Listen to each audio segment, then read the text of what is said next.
Amém, irmãos. Que a graça do Senhor Jesus seja com todos, continue com todos, nos abençoando, nos instruindo, nos fortalecendo em sua presença sempre, em todos os momentos, dando continuidade à nossa série de estudos de mensagens extraídas do Evangelho de Lucas. Eu quero convidá-los e me permitam ler o texto em Lucas capítulo 5, versos 27 até o versículo 32. Em Lucas capítulo 5,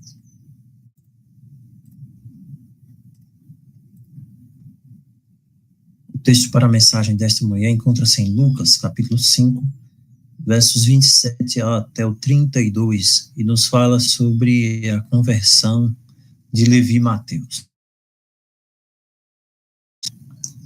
Assim diz a palavra: depois disto, Jesus saiu e viu um cobrador de impostos, chamado Levi, sentado na sua coletoria.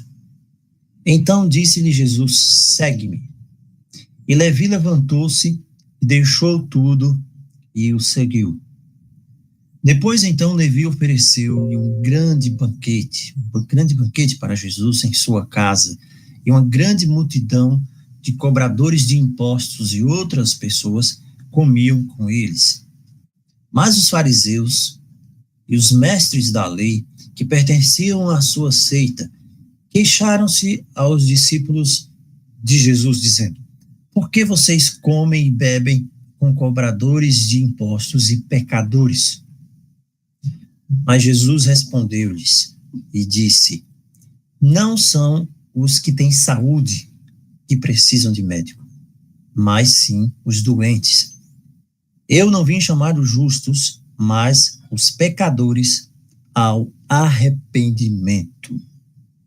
Lucas capítulo 5, versos 27 ao 32. Em todo o capítulo 5, o capítulo 5, no registro de Lucas inicia nos mostrando o apelo de Jesus às pessoas que eram consideradas como classes inferior, aos marginalizados, para que o seguissem. A mensagem de Cristo, ela não vem primeiramente para as pessoas chamadas os intelectuais desse mundo. Você não precisa ser uma pessoa extremamente instruída para que você possa entender o Evangelho. A mensagem de Cristo não vem centrada nas pessoas de nível superior da sociedade, nas pessoas que aparentemente são bem-sucedidas, não. Lucas nos diz neste capítulo que Jesus está se dispondo a tocar e curar um leproso. Lá no início, uma pessoa marginalizada, uma pessoa excluída, e que também os amigos de um homem paralítico e indefeso estavam levando-o até Jesus para que ele fosse perdoado e para que a vida dele fosse transformada por Cristo.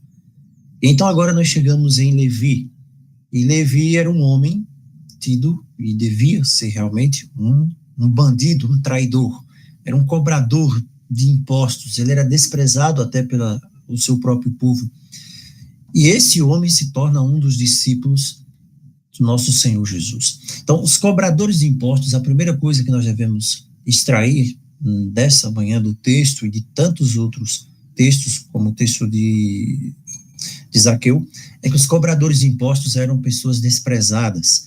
Se você parar um pouco e raciocinar, você vai entender por quê. Nós podemos trazer aqui alguns eventos não tão distantes, recentes até. Imagine a repercussão que existe, a repercussão histórica, social, de quando um país invade outro país. Nós vimos isso recentemente agora entre Rússia e Ucrânia, onde a Rússia invade a Ucrânia. Como aquelas pessoas, os ucranianos, se sentem? Você já deve ter visto muito isso nas reportagens. As pessoas estão enfurecidas, existe muita violência, existe muita crueldade que as pessoas suportam quando isso acontece, é algo terrível. Existem relatos horríveis de coisas que acontecem ali. Imagine a invasão da China. A China invadiu, né? Aliás, o Japão invadiu a China. É isso, o Japão invadiu a China. Houve um bombardeio também da Itália, na Etiópia. Né? Em 1933, o Japão invadiu a China, 1933. O Japão, ele invadiu a China e ele queria anexar uma parte ali ao Império Japonês. Quando isso aconteceu, isso foi naquela guerra que houve ali entre eles, né? E o Japão, ele cometeu muitas atrocidades contra a população civil da China. Geralmente isso vai acontecer. Também Mussolini, ditador da Itália, ele preparou as suas tropas, não fez aviso, não comunicou que haveria uma guerra e invadiu a Etiópia em 1935. Mussolini dizia que era preciso recuperar a honra, tudo conversa, mas ele queria conquistar a Etiópia e ele levantou tropas que davam ali 200 mil soldados, mais até, alguns dizem, e até armas químicas Mussolini autorizou serem utilizadas na Etiópia, armas químicas. Que coisa brutal, que coisa terrível. Imagine o que as pessoas hoje pensam sobre isso. Então, tudo isso aqui também, houve um outro conflito recente agora, em 2013 e 2006, lá em Darfur, com árabes, e eles estavam ali em busca, né, de água, de rebanho, e houve um conflito armado ali, e muitas pessoas morreram, mais de 300 mil pessoas morreram por causa da violência, da fome, das doenças, e 2 milhões de pessoas ficaram ali migrando de um lado para o outro. Já pensou o que é sair da sua casa, deixar tudo para trás e sair como um peregrino sem ter onde viver por causa de um conflito e de coisas horríveis? Isso acontece hoje, isso está acontecendo na Ucrânia, isso está acontecendo naquela guerra hoje, também lá no Oriente Médio. Como essas pessoas são odiadas, como os invasores são odiados. Existe um misto de tristeza e de revolta, um catálogo gigantesco de maldades, e são memórias, são traumas que acontecem. E as pessoas que viveram aquilo no passado, elas vão transmitir também para os seus filhos. Olha, você tem de odiar esse tipo de gente, porque são pessoas que invadiram o nosso país. Na época do seu avô, na época do seu pai, como eles sofreram por causa disso. Mas existe um grupo de pessoas que é mais odiado ainda até do que os invasores, do que os soldados estrangeiros, do que as legiões estrangeiras. Esse grupo de pessoas que é mais odiado ainda são aquelas pessoas da própria nação, pessoas da própria nação, que escolheram trabalhar para esse inimigo invasor, servindo essas pessoas por dinheiro, voltando-se contra os seus próprios amigos e parentes. Nos dias de Jesus, essas pessoas, entre outras, eram os publicanos, os cobradores de impostos. Israel, nos dias de Jesus, fazia parte do Império Romano, e Roma taxava pesadamente ali os vassalos. E você tinha isso nas alfândegas, a Bíblia fala sobre isso, na coletoria, como nós lemos agora. E havia pessoas ali de Israel, os empresários, vamos dizer assim, inescrupulosos, e eles estavam ali prontos para buscar mais. Eles tinham amor ao dinheiro, eles não se preocupavam com as pessoas passando fome. Então, os cobradores de impostos, eles trabalhavam para Roma, mas eles eram extremamente desprezados, as pessoas odiavam aquelas pessoas, muito mais, quem sabe, até do que os próprios romanos, porque eles estavam cobrando as pessoas ali nas grandes cidades, e eles cobravam pesados impostos das pessoas, da própria nação, enviavam ali uma parte para César, e ficavam com uma porcentagem. A parte de César era fixa, a parte deles podia ser variável, eles podiam cobrar a comissão que quisessem. Eles eram desprezados, eram os cobradores de impostos. Eles tinham um esquema entre si, eles tinham um sindicato ali. Você vai ver que o Zaqueu, ele era o chefe do sindicato dali de Jericó, dos cobradores de impostos. Havia um esquema de corrupção e as pessoas sabiam disso, mas as pessoas não podiam fazer nada. Esse é o pano de fundo da nossa história, do relato bíblico dessa manhã. Se um coletor de impostos, ele morresse, se alguém dissesse assim, não, vamos matar o coletor de impostos aqui, está roubando, vamos fazer justiça com as próprias mãos. Ele trabalhava para o Império Romano, então o exército romano chegava ali na rua, daquele coletor de impostos, ninguém sabia quem fez, ele pegava ali, podia pegar aleatoriamente 20 pessoas, 20 chefes de família, levar ali e simplesmente matar, crucificar aquelas pessoas. Era algo terrível aquilo. Então, eles tinham o cão de guarda, que era o Império Romano, para guardá-los de qualquer coisa, e eles viviam no meio dessa corrupção. Então, as pessoas pagavam os impostos a pessoas como Levi. O comerciante ia até ele, até a cabine fiscal de recolhimento de Levi, e relatava a mercadoria que tinha no carrinho, ele avaliava, ele taxava ali, e dizia quanto era, e a pessoa tinha de pagar aquilo ali, na mesa do cobrador de impostos. E Levi poderia dizer que seria o quanto ele quisesse. Era a taxa que ele tinha de cobrar e as pessoas tinham de pagar aquela taxa. Era assim. E as pessoas saíam dali, podiam espernear, fazer o que for, desejando mal a Levi, a todos os cobradores de impostos que tinham ali. Eles eram odiados, eles estavam traindo o país, trabalhando para o inimigo, e a pessoa podia desejar que ele fosse condenado, que ele era um impuro, que ele era um cão, mas a pessoa tinha de pagar. A pessoa tinha de pagar.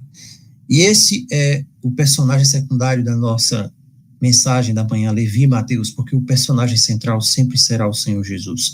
Ali está um homem, um cobrador de impostos, mas ele tem um nome, ele é Mateus, é Levi, ele tem uma personalidade. Esse homem, ele tinha com certeza uma casa confortável, porque a palavra diz no verso 29 que ele reuniu uma grande multidão de pessoas para uma refeição ali. Então, esse era Levi. E esse tipo de pessoas, você pode ignorar essas pessoas, ou você pode excluir essas pessoas, e nós fazemos isso muitas vezes com alguém por causa da raça de onde ele vem, ou do trabalho que ele realiza, ou do quanto ele ganha. O ser humano é assim, ele procura se aproximar de pessoas que têm algo para oferecer e se afastar de pessoas que aparentemente não têm o que oferecer. Mas aqui nós temos um homem, um cobrador de impostos. E a primeira coisa que chama a atenção sobre Levi é que os pais dele lhe deram o nome de Levi. Muitas pessoas na Bíblia tinham dois nomes. Você vai ver que o nome dele é Levi Mateus. Levi Mateus, ele tem dois nomes. E dependendo das circunstâncias, na Bíblia você vai ver que a pessoa ela poderia ser chamada por um desses nomes. Por exemplo, Saulo de Tarso. Saulo de Tarso, ele passa para o evangelismo, e quando ele tem o processo de conversão, ele encontra-se com Cristo. Lucas vai mudar o nome dele. Lucas muda o nome para Paulo. Paulo, que significa pequeno. Mas vai soar diferente, porque Saulo de Tarso, o nome Saulo de Tarso representava a velha vida, a antiga vida sem Jesus. Então, Lucas simplesmente vai dizer agora em Atos, a partir de Atos capítulo 13, a partir do verso 9, ele vai dizer, então Saulo, que também se chamava Paulo. E é isso. E ele não vai dar mais nenhuma outra explicação. A partir do capítulo 13 lá, verso 9, ele vai dizer, é Saulo que também se chamava Paulo. E ele não vai explicar. Marcos também, Lucas, eles vão falar de Levi, do coletor de impostos chamado Levi. Mas o evangelho de Mateus, ele vai dizer que o nome dele é Mateus. E é interessante notar isso. Ele não diz que o nome dele é Levi, ele só diz que o nome dele é Mateus. E em todas as listas que nós vamos encontrar dos apóstolos, o nome dele é Mateus. O nome de Mateus é utilizado. Mateus, exclusivamente Mateus. Não é Levi Mateus, é Mateus. Então é fascinante nessa manhã, é maravilhoso pensar quando alguém muda ou é transformado por Deus, ou quando foi que Mateus decidiu se chamar apenas Mateus. Será que Jesus deu esse novo nome para ele quando ele se torna discípulo, quando ele deixa de ser um ladrão, um cobrador de impostos? Ou ele teve dois nomes desde o início, assim como vários outros apóstolos?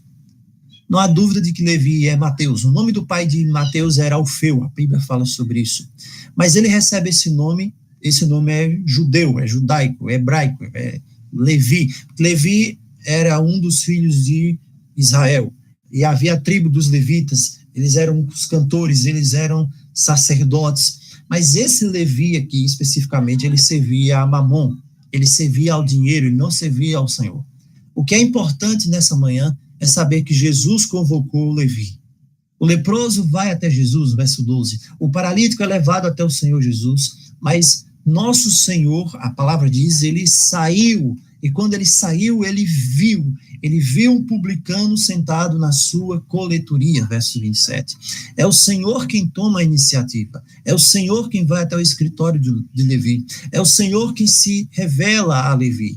Ele vai até o homem mais impopular e mais odiado da cidade. Ele visita esse homem que era um corrupto, um bandido, um traidor, um ladrão, e um extorsionário, alguém impuro, e Cristo então chama Levi para segui-lo. Ele escolhe Levi.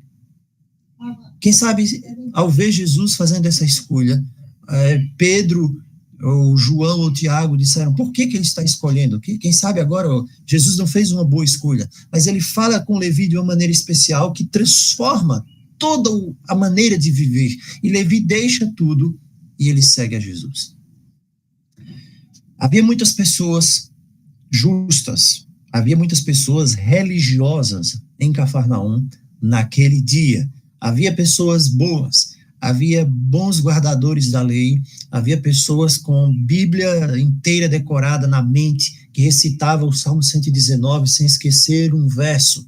Havia muita gente boa, pessoas que ajudavam os outros, que devolviam o dízimo da hortelã, do endro, do cominho, como está na palavra. Bons chefes de família havia naquela manhã em Cafarnaum. Pessoas que não brincavam, que não haviam traído sua esposa, nem traído seu marido, que estavam ouvindo a mensagem, a leitura da Torá, todos os sábados na sinagoga. Mas mesmo assim, Jesus ignorou todos eles. Eles tinham um chamado geral. Jesus ignorou todos eles e chamou um vigarista. Jesus chamou um vigarista lá, um nojento, um homem mais odiado da cidade, para se tornar o seu discípulo, para se tornar o seu apóstolo. Quem sabe nós não teríamos feito isso? Quem sabe eu não teria feito isso? Quem sabe você não teria feito isso? Se eu tivesse o poder, se nós tivéssemos o poder, certamente nós não teríamos convocado um homem com uma reputação como essa, uma reputação tão feia, que desabonava a obra, para estar entre os primeiros seguidores de Jesus. Eu não teria feito isso, quem sabe? Nós teríamos optado pelas boas pessoas, aos nossos olhos, pelas pessoas mais influentes, pelas pessoas que têm o outdoor que apresentasse uma boa vida, quem sabe as outras pessoas de Cafarnaum, uma pessoa que ouvia a Torá, que cumpridor da lei, nós iríamos hoje, quem sabe, ligar para essa pessoa e dizemos, não, eu quero que a imagem do nosso movimento seja atraente. O que as pessoas vão dizer, se as pessoas olharem e verem fulano de tal aqui, ou um Levi Mateus aqui, o que as pessoas vão falar? Mas o Senhor chamou você e a mim, não ainda a pessoa que, quem sabe, seja melhor que você olhe e diga, fulano é melhor do que eu. Fulano, ele conhece a Bíblia mais do que eu. Fulano, ele é mais capacitado do que eu. E realmente seja. E realmente pode ser, ele pode ser mais capacitado, ele pode conhecer mais a palavra de Deus, ou pode ser uma boa pessoa e faça muitas coisas que talvez você não faça. Mas quem sabe o que vai acontecer ainda na vida dessas pessoas que vão ouvir o evangelho, ou ouvir o evangelho já. O que eu quero dizer é que há uma estranheza das escolhas de Deus. O padrão de Deus para escolher alguém não é o nosso padrão. O padrão de Deus para escolher alguém não é o padrão pelo aquilo que a pessoa aparentemente seja, para que seja seu discípulo. Cristo toma a iniciativa e ele vai até o escritório de Levi. Ele vai até lá, ele para diante da mesa e ele não vai dar um sermão teológico para Levi, porque a sua simples fala, o seu convite é irresistível. Ele não faz um sermão das bem-aventuranças, e Levi Mateus é o que melhor registra esse sermão, diga-se de passagem. Mas ele não vai fazer um sermão primeiro para Levi Mateus, ele não vai explicar, embora hoje seja necessário ser doutrinado, por isso que Jesus diz, ide e ensinai. Mas eu fico pensando como é impressionante isso, alguém simplesmente chegar, Jesus chegar, se coloca diante de uma pessoa e somente diz, siga-me. Siga-me. Ele não diz para onde vai, ele não diz para onde está levando, ele não diz o que é preciso fazer, ele não dá garantias para a pessoa, ele não diz o que vai acontecer, ele simplesmente diz, siga-me. E é o que ele está fazendo conosco todos os sábados aqui. E é o que ele está fazendo com você todos os dias. E será que isso não é possível que vai nos dar encorajamento? Será que isso não...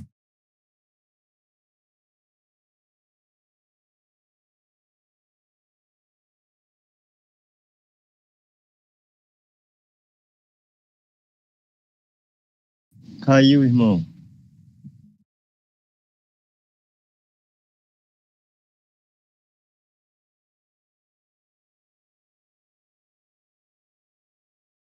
Alguém pode pensar assim, os irmãos me ouvem? Por favor? Agora sim. Certo. Então, Cristo está fazendo isso, ele está nos convidando hoje, ele está fazendo esse convite para nós, e ele está nos buscando, e ele simplesmente diz, siga-me, porque a sua palavra é poderosa, e ele está chamando você, por mais que você não se sinta capacitado, por mais que você não se sinta alguém que você mesmo chamaria para fazer parte de alguma coisa, quem sabe você não empregaria você mesmo.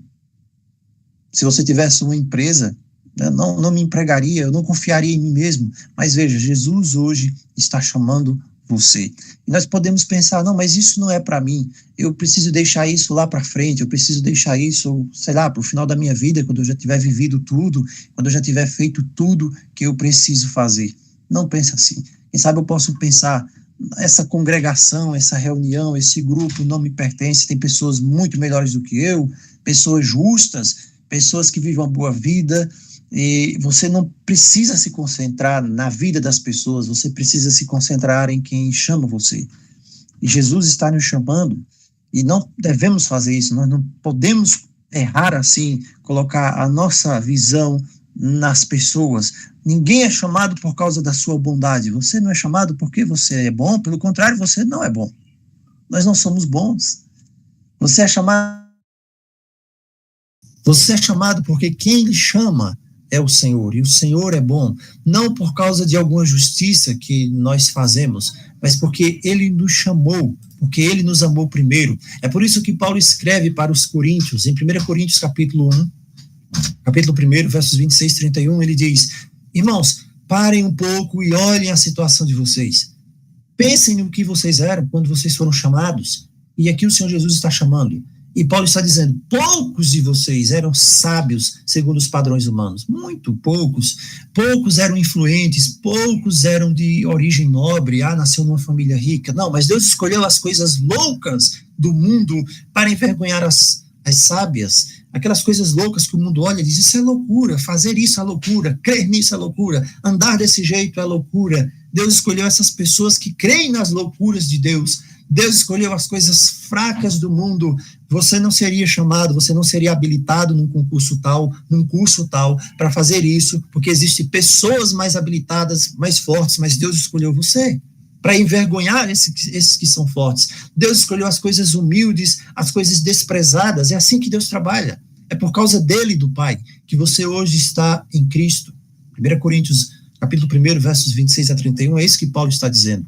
É por causa de Deus, o Pai, que você é escolhido, que você foi escolhido nessa manhã. Ele escolhe aqueles que são tolos aos olhos do mundo, os fracos, os desprezados. Ele escolhe um grande número de pessoas assim porque ele ama, porque ele amou. Mas ninguém sabe. Às vezes eu pergunto ao Senhor, mas por que o Senhor me escolhe? Por que o Senhor nos escolheu? Eu não sei por quê. Porque de mim mesmo, de nós mesmos, nós não somos dignos. E o Senhor escolheu um extorsionista, vamos dizer assim, um corrupto, um amante, um ladrão do dinheiro, chamado Levi Mateus. Deus também escolheu alguém que odiava o evangelho e julgou na prisão qualquer um que pregasse Jesus. Era Saulo de Tarso. Saulo era a última pessoa no mundo inteiro que os primeiros cristãos acreditaram, pensavam que um dia poderia crer em Jesus, mas Deus o escolheu. Quantas vezes, quando Saulo ia nas reuniões, eu já pensei nisso até, será depois da conversão de Saulo, naquelas reuniões nas casas, quantas vezes Paulo, naquelas reuniões, quem sabe na casa de Priscila, de Áquila, e lá em Romanos ele fala, em outros textos mais, quantas vezes quando Saulo chegava ali nas reuniões dos irmãos, na casa de alguém, ele pode ter encontrado pais, ou mães, ou filhos de pessoas que ele havia prendido, que ele havia torturado. Nossa, que coisa, como será que Paulo se sentia? Mas Deus o havia escolhido. Isso é o suficiente para nos dar esperança nessa manhã. Deus sabia tudo sobre esses homens. Deus sabia tudo sobre Mateus. Deus sabia tudo o que ele fazia. Deus sabia cada negócio obscuro dele, cada sentimento masoquista que Paulo tinha quando observava ali, enquanto as pessoas estavam apedrejando Estevão, jogando pedras em Estevão, o sangue escorrendo, e Paulo ali, né, Estevão caindo ali, sangrando até a morte, e Paulo segurando as roupas deles, para que eles não tivessem problema em apedrejar Estevão, e mesmo assim, o Senhor escolheu Paulo, Saulo de Tarso. O Senhor escolheu Levi, e ele escolheu também outros pregadores de impostos. Ele escolheu Zaqueu. O texto em Lucas 19:2, Lucas vai fazer questão também de registrar mais esse chamado feito a um ladrão, a um cobrador de impostos, lá em Jericó. Lucas 19 diz que ele era o chefe dos cobradores de impostos. Eles tinham até uma associação ali, um sindicato, mas ele subiu numa árvore, ansioso para ver Jesus. E é isso que basta. Se você quiser ver Jesus, se você quer ter um encontro verdadeiro com ele, Não importa quem você seja, Cristo está disposto a ter esse encontro com você. Ele é a salvação. A vida de Mateus agora é transformada, porque Levi se torna um verdadeiro discípulo. Ele começa a seguir o Senhor Jesus a partir daquele momento, e uma coisa fica bem claro aqui, é que ele não volta mais atrás. O seguir Jesus, de Levi e Mateus, não é um arrobo, não é algo emocional que ele sente e que depois passa. Não é isso. Não é um espasmo de emoção, depois ele se arrepende. Ele vira as costas para Cristo, ele volta para a repartição dele. Não, vou cobrar impostos. As coisas estão ficando difíceis seguindo esse Jesus de Nazaré. Eu fui tolo, eu abri meus olhos. Tem pessoas que pensam que abrem os olhos quando deixam de seguir Jesus. Na verdade, as pessoas abrem os olhos como Adão e Eva abriram, para o pecado, para a morte. Mas não foi isso que aconteceu com Mateus. Infelizmente, já houve pessoas assim.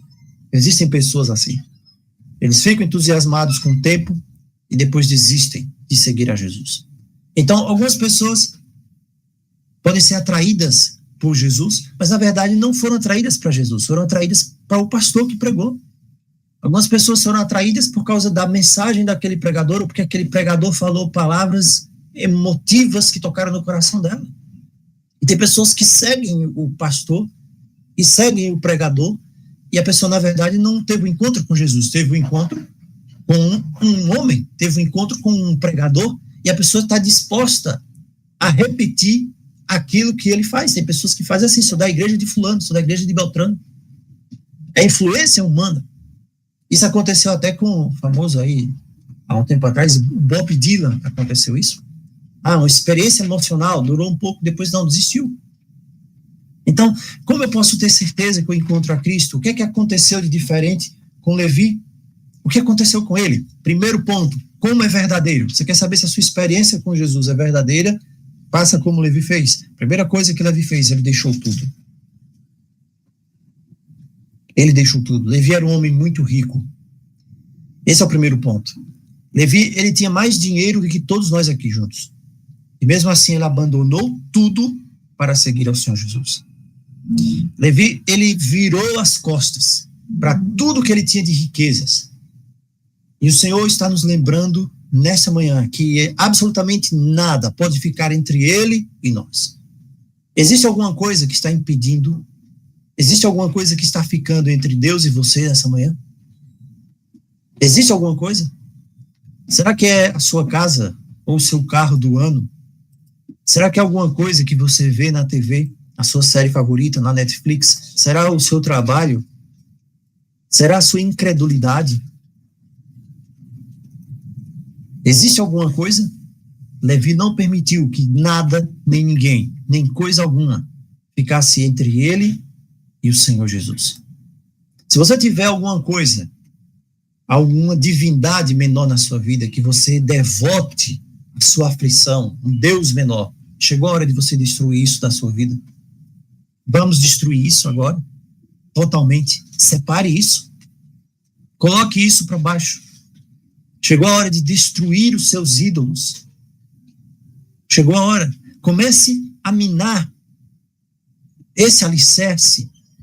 Comece a explodir essas coisas antes que eles destruam a sua vida com Jesus. Não deixe nenhum vestígio disso. Desça, remova cada pedaço dessas coisas para que você não construa sobre eles nunca mais. Eu quero que eles sejam demolidos. É a vontade de Deus que essas coisas sejam desfeitas.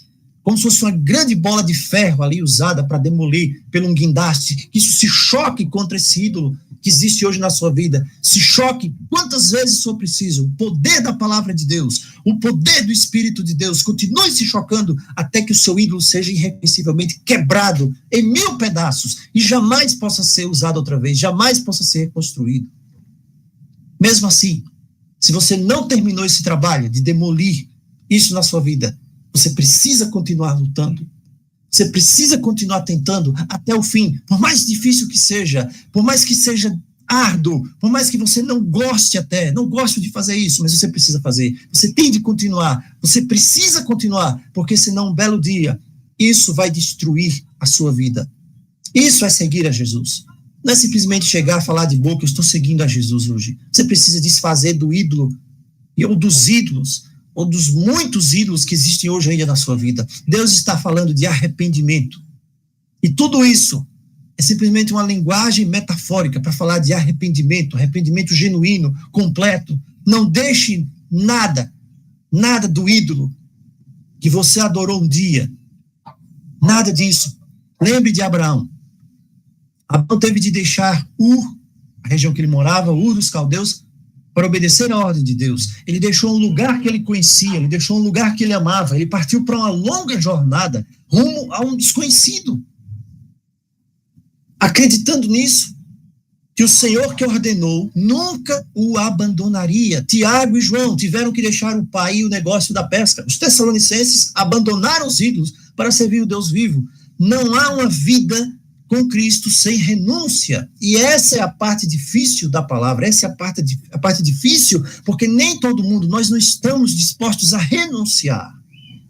Não há vida com Cristo sem renúncia. E esse afastamento, essa renúncia, não pode ser superficial.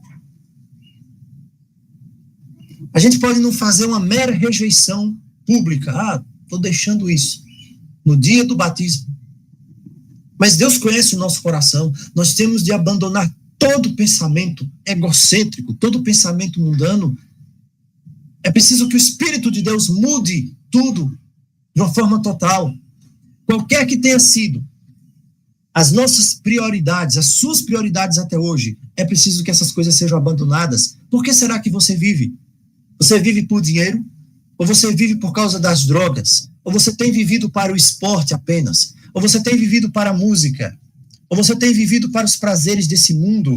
Existem pessoas que vivem para os prazeres desse mundo apenas. Você tem vivido por prestígio, por conforto, para a família? Será que simplesmente quando chegar ao final da jornada da minha vida, eu vou olhar para mim e dizer, nossa, Senhor, por que eu vivi? Valeu a pena? Eu vivi para mim mesmo? São perguntas que precisam ser feitas agora, hoje, para que você não se arrependa delas depois. Será que eu passei os meus fins de semana no desejo da carne, nas concupiscências da carne e da mente? Então, o que é tudo isso em última análise? Senão que eu fui, ou que eu posso ser o meu próprio Deus. E fazer como aquele homem da parábola, dizer, minha alma, vive para si, fique tranquila, vamos comer, vamos beber, vamos ser felizes. Esse é o grande abandono de uma vida criada para Deus. A nossa vida não pode ser desperdiçada.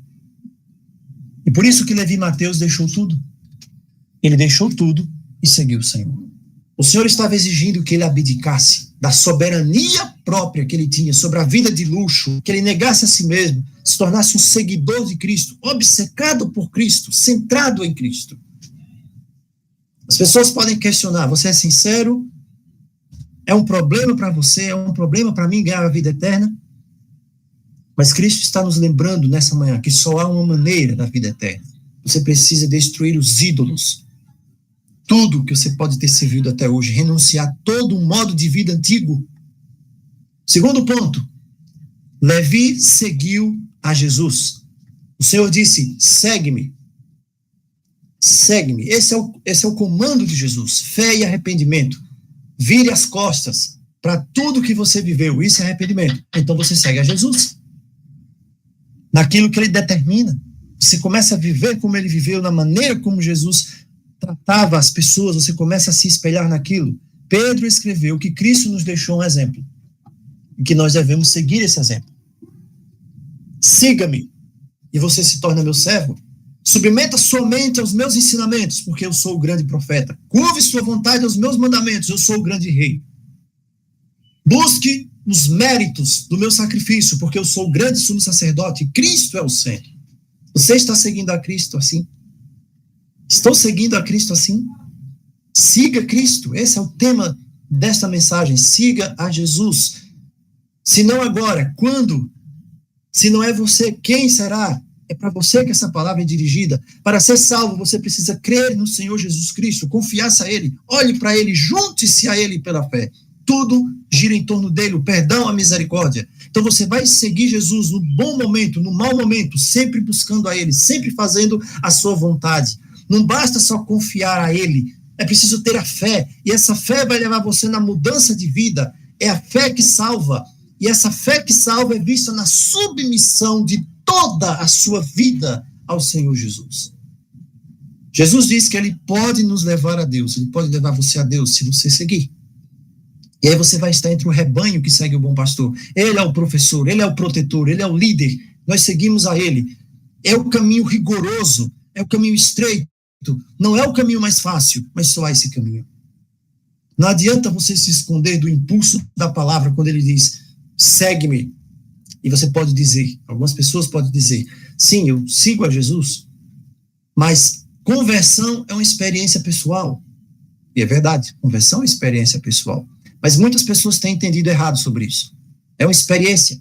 Mas no final das contas, quando as pessoas dizem conversão é uma experiência pessoal, sabe o que ela está querendo dizer? Ela está querendo dizer o seguinte, conversão é uma experiência que eu ainda não tenho. Eu sei que existe, mas eu não estou disposto a passar por ela agora. É uma experiência. Mas no final das contas, sou eu quem tenho de experimentar. É você quem tem de ter a experiência da conversão. E para isso você precisa desprezar o seu orgulho, destruir os seus ídolos, destruir os templos antigos que ainda existem dentro da sua alma, que ainda pode existir dentro da minha. Eu tenho de experimentar, saber o que é mortificar a carne pelo Espírito. Você sabe o que é isso? Arrancar o olho direito, cortar o braço direito, jogar fora quando ofende. Você precisa saber que isso é feito, e é feito pela graça. É pela graça, é pelo poder do Espírito, mas não é o Espírito que vai fazer isso no seu lugar.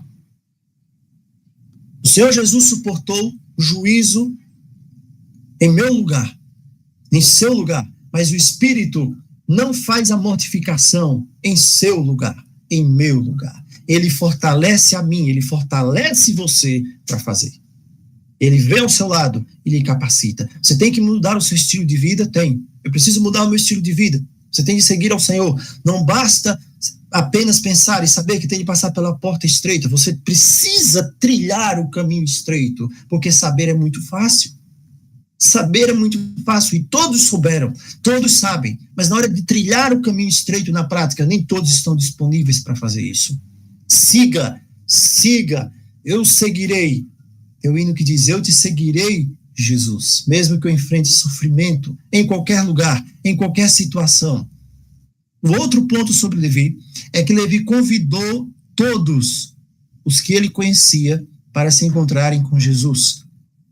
Lucas nos diz que o grande banquete foi realizado na casa de Levi.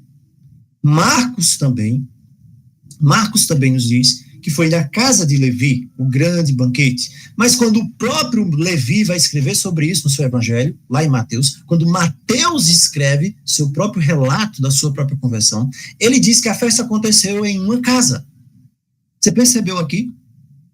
Então, se você estiver lendo, por exemplo, Mateus lá na NVI, a NVI, ela vai dizer que foi na casa de Mateus, mas isso não está correto. A NVI é toda cheia de erros.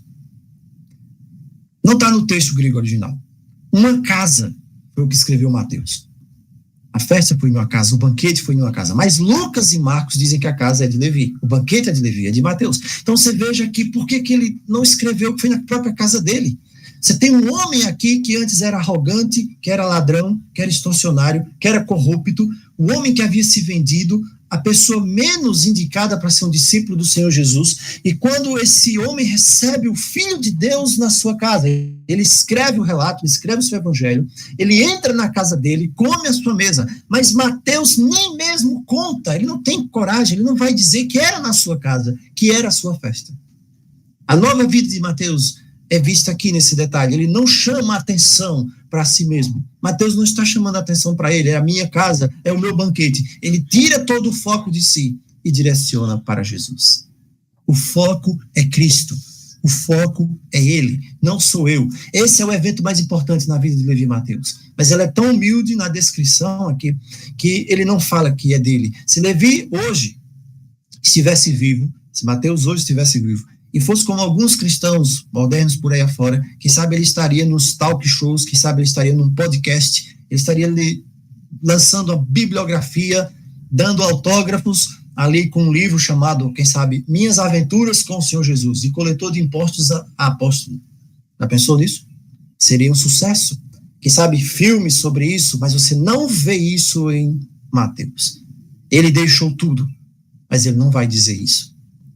Os outros discípulos, é interessante também notar, de tempos em tempos, durante o trabalho do Senhor, os 3 anos e meio, eles voltavam para as profissões. Pedro voltou para a profissão.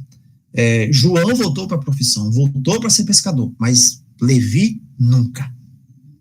Levi nunca mais. Quando ele deixou o trabalho de arrecadação de impostos, ele deixou para sempre. Ele deixou para sempre aquele trabalho, ele nunca mais voltou. Um outro exemplo de Mateus. Mateus é um dos poucos discípulos registrados no Evangelho como sendo discípulo que não falou nada. Ele não disse nada. Mateus não está envolvido numa disputa. Você não vai ver Mateus envolvido numa disputa. Você não vai ver Mateus manifestando o desejo de ser grande no reino. A maioria dos outros discípulos, pelo menos em algum lugar, você vai ver eles falando disso. Eu quero ser o maior, eu quero estar no reino. Tiago e João, eu quero ter um lugar à tua direita para me sentar no teu reino. Mas Mateus não. Talvez ele fosse um homem de poucas palavras, ou talvez um exemplo aqui de humildade, mas ele não. Porque para Mateus, Cristo é fundamental. A parte dele é seguir a Cristo. Ele não precisa falar mais dele, de coisa alguma, ele só precisa falar de Cristo.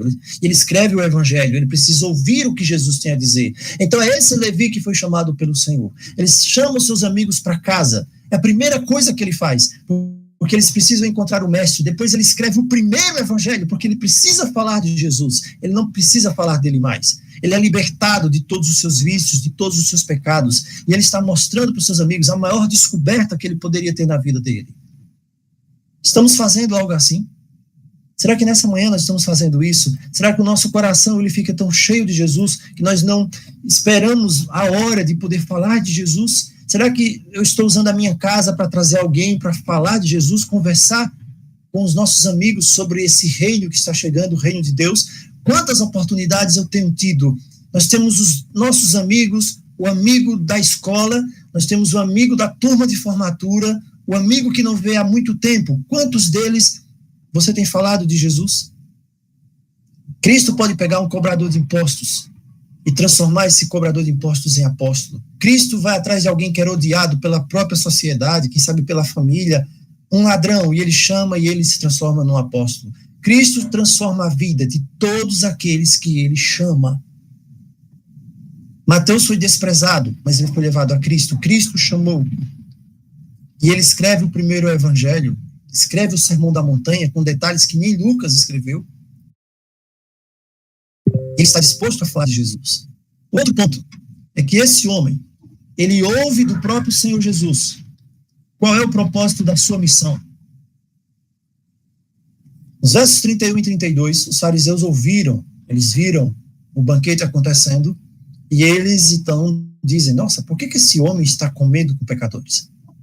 Por que ele está com pecadores? Se fosse um homem santo, ele não teria pecadores com ele. Por que ele está com os pecadores? Irmãos, às vezes nós ficamos desanimados.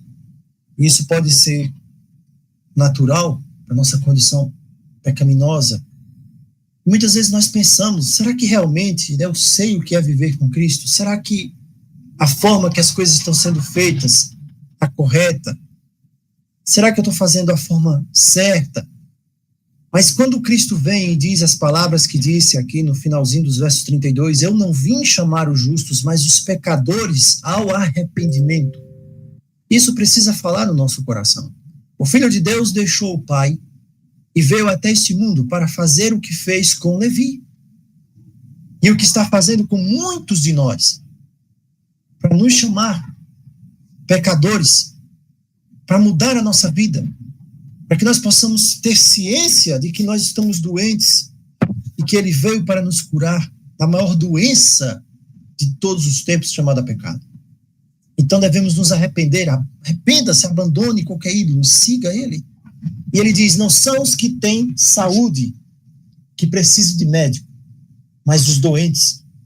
Ele está dizendo, ouça, Ouça nessa manhã. São exatamente aqueles que estão doentes, que precisam de um médico. Se o Salvador realmente veio, e ele veio, onde mais você esperaria que ele estivesse, senão com os pecadores? Como os pecadores podiam ser salvos se o Salvador não fosse até eles? De que outra maneira eles iriam ouvir as palavras da graça? Como eles seriam ajudados? Como eles seriam libertados? Os fariseus fingiam que tinham uma visão elevada, mas eles não acreditavam que Cristo poderia fazer uma refeição, poderia almoçar ou jantar com Mateus. O Senhor está dizendo, você não entende o pecado, porque se você entendesse o pecado e o que o pecado faz às pessoas, as consequências terríveis do pecado, irmãos, nós estaríamos fazendo muito mais para garantir, para fazer o máximo que ninguém ao nosso redor caísse sob os enganos do diabo. Você gostaria que os pecadores fossem levados ao Senhor? Você procuraria essas pessoas? Somos pecadores quando nós nos aproximamos de Cristo. Nós somos pobres, necessitados.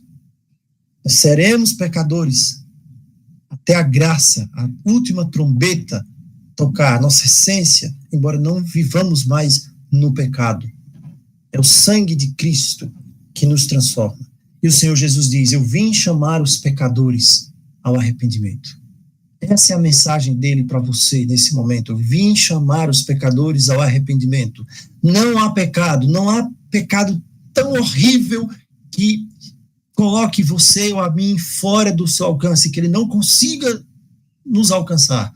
Não há pecado tão horrível que nos tire a sua atenção. Não há pecado tão horrível que nos separe, que tire dele o seu poder, a sua graça, o seu amor de nos transformar. Não há.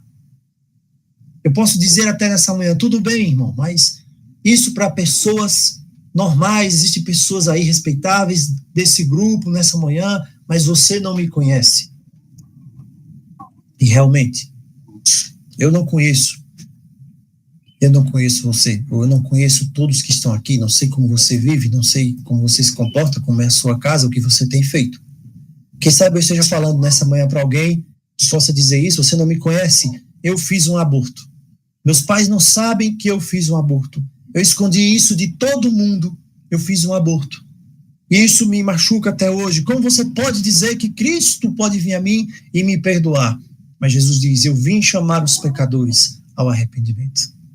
Arrependimento, Jesus está chamando. Ou então você pode dizer, tudo bem, mas eu roubei, você não me conhece. Eu roubei na empresa que eu trabalho, eu fiz dívidas enormes, eu enganei as pessoas, eu estou além do perdão, eu tenho um peso na minha culpa, por causa de mim, alguém aconteceu algo ruim na vida dela. Mas Cristo está dizendo, eu vim chamar os pecadores ao arrependimento. Ou você pode dizer, tudo bem, mas você não me conhece, eu tenho lutado contra tendências que eu tenho. Tendências pecaminosas, sexuais. E eu tenho vivido uma vida dupla, uma vida perversa, tenho feito isso já há 10, 20, 30 anos, ninguém sabe. Mas Jesus diz, eu vim chamar os pecadores ao arrependimento. Mas eu cometi adultério. Eu fui infiel ao meu esposo, à minha esposa. Eu estou fora do alcance. E Jesus diz, eu vim chamar os pecadores ao arrependimento. Nessa manhã, por mais que eu tivesse acumulado todos os pecados mais desprezíveis, se você tiver acumulado todos os pecados, os mais desprezíveis, se você tiver feito as coisas mais horríveis, que você mesmo não se suporte, ou que você mesmo tem uma vida dupla, que você fez coisas que ninguém sabe, nem seu pai, nem sua mãe, nem sua esposa, que você se envergonha. Jesus diz, eu vim chamar você ao arrependimento. Essa é a mensagem de Jesus. Foi por isso que ele deixou o céu. Foi por isso que ele veio até aqui. Eu vim chamar pecadores ao arrependimento. Ele diz, pare de fazer isso, afaste-se disso e siga a mim a partir desse momento. Siga a Cristo a partir desse momento. Seja como Mateus. Mateus não quis saber de mais nada. Mateus não quis falar mais nada, ele escreveu muito. É o maior evangelho, que mais tem palavras escritas. E ele está preocupado em mostrar para as pessoas, para quem ele escreveu, que aquele é o Cristo. E ele tem esse imenso privilégio de lembrar tudo o que Jesus disse, o que Jesus fez, e como uma palavra de Jesus foi suficiente para mudar a vida dele.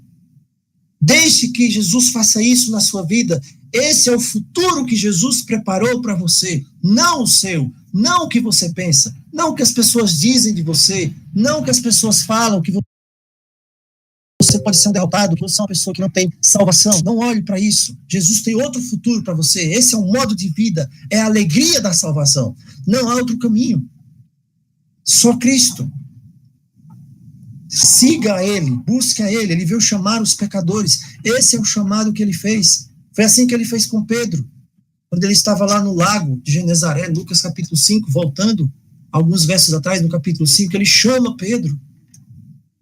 Ele chamou Pedro, ele está pregando a palavra, é a palavra que vem até Pedro e que transforma a vida de Pedro. Essa mensagem hoje do céu também vem a mim, ela vem a você. E essa mensagem vem para a nossa salvação, para que Deus mude a sua vida, para que a sua vida seja transformada. Não vim chamar justos, vim chamar os pecadores ao arrependimento. Existe uma chance de arrependimento. A graça está disponível para todos. A graça de Deus está disponível nessa manhã para mim e para você. Que Deus nos abençoe.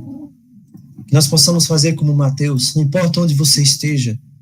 Quem sabe você está sentado na coletoria da vida, fazendo o que sempre fez, vivendo um dia de cada vez, achando que a vida vai continuar do mesmo jeito, para sempre, não vendo perspectiva. Mas nessa manhã Jesus vem até você. E ele não precisa fazer um sermão de 50 minutos como esse. É a presença dele que muda tudo. É a presença dele que transforma tudo. E quantas pessoas têm perdido a presença de Jesus? E quando perde a presença de Jesus, não importa nada. Não adianta estar com a Bíblia mais. Não adianta ler a Bíblia mais. Não adianta ouvir sermão mais. Não adianta nada. É a presença de Jesus que é valiosa. Mateus percebeu isso. E quando a presença do Senhor Jesus, quando Mateus esteve diante daquela presença maravilhosa, ele simplesmente falou, dizer, siga-me. Você não vai ter mais o que questionar. Você não vai ter mais o que duvidar. Você não vai ter mais perguntas para fazer. Para onde o Senhor vai? Para onde está me levando? O que vai acontecer? E se isso acontecer? E vai ser difícil ou vai ser fácil? Eu vou viver ou vou morrer? O que eu vou perder ou o que eu vou ganhar? Não precisa. Porque você sabe quem está te chamando você. Você sabe quem te chamou. E é Jesus quem chamou. E é mais importante estar com ele do que estar com qualquer outra pessoa. Que essa manhã nós possamos ter essa experiência, como Mateus teve também. Estar com Cristo é mais importante do que estar com qualquer pessoa. Andar com Cristo é mais importante do que andar com qualquer coisa dessa vida, viver qualquer outra experiência nessa vida. O mais importante é andar com Jesus, é estar com Jesus. Para finalizar, a Bíblia fala da experiência de homens que andaram com Deus. O texto de Gênesis vai falar que Noé andou com Deus. O texto de Gênesis vai falar também que Abraão andou com Deus, que Enoque andou com Deus. Mas aqui no Novo Testamento nós temos a experiência de um homem que aprendeu a andar com Deus quando ele viu Jesus.